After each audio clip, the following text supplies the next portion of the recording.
Dhaba style কড়াই chicken বানানোর জন্য আমি ঝাল কাঁচা লঙ্কা, আচারের কাঁচা লঙ্কা, পেঁয়াজ, টমেটো, ক্যাপসিকাম এবং পাতলা করে কাটা আদার কুচি নিয়ে নিয়েছি। এখানে হাড় সহ আমি 500 গ্রাম চিকেন আমি নিয়ে নিয়েছি। এখানে কিছু গোটা মশলা ব্যবহার করেছি, সেগুলোকে নেড়ে চেড়ে নিয়ে আমি একটা পেস্ট বানিয়ে নেব।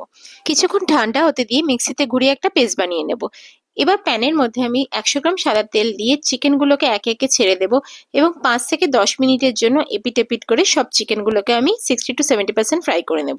এবার এর মধ্যে দিয়ে দেবো কেটে রাখা বড় কাঁচা লঙ্কা এবং টমেটো আর স্বাদ মতো নুন। 1-2 মিনিট নেড়ে নিয়ে কম আঁচে ঢাকনা দিয়ে 10 মিনিটের জন্য এটাকে আমি হতে দেবো। এখানে আমাদের গোটা মশলার পাউডার রেডি হয়ে গেছে। 10 মিনিট পর ঢাকনাটা খুলে নিয়ে চিমটের সাহায্যে টমেটোর খোসাগুলোকে বার করে দিয়ে ঢাকনাটা দিয়ে 10 মিনিটের জন্য আবার হতে দেবো। 10 মিনিট পর আবার ঢাকনাটা খুলে নেব। এখানে 1 চামচ আদা রসুন পেস্ট দিয়ে খুন্তির সাহায্যে আমি সবকিছু একসাথে ভালো মতো মিশিয়ে নেব। টমেটোর খোসা তুলে নিলে টমেটোগুলো মিহিভাবে গলে যাবে।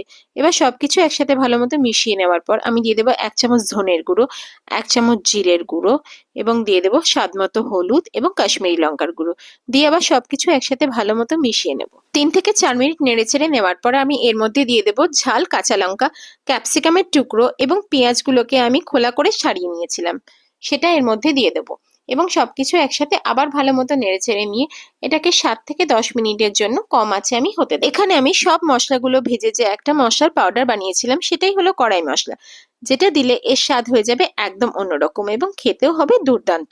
এবার সবকিছু একসাথে 3 থেকে 4 মিনিট কম আঁচে নেড়েচেড়ে নেওয়ার পর আমি ঢাকনাটা ঢাকা দিয়ে 5 থেকে 7 মিনিটের জন্য এটা আরো হতে দেবো। 5 থেকে 7 মিনিট পর আমি ঢাকনাটা খুলে নেব।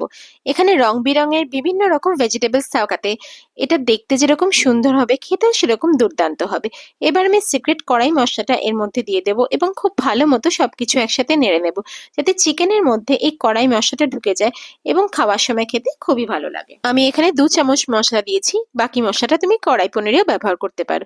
এবার দিয়ে দিয়েছি স্বাদ মতো নুন, দিয়ে নেড়ে চেড়ে নেবো এবং দিয়ে দেবো কোচানো পাতলা পাতলা করে কাটা আদার টুকরো দিয়ে সবকিছু একসাথে ভালো মতো আমি রেডি করে নেব। এটা খেতে একদম অন্যরকম লাগবে, কারণ যখন আচারে কাঁচা লঙ্কা, টমেটো, ক্যাপসিকাম এবং গোটা গোটা পেঁয়াজগুলো মুখে পড়বে চিকেনের সাথে, খেতে একদম অসম লাগবে।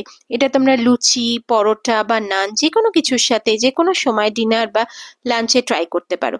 আমি শেষে দিয়ে দিলাম পাতলা পাতলা করে কাটা আদার কুচি। এই রেসিপিটা ভালো লাগলে আমার চ্যানেলটা অবশ্যই সাবস্ক্রাইব করবে। সবাই ভালো থেকো, সুস্থ থেকো, ধন্যবাদ।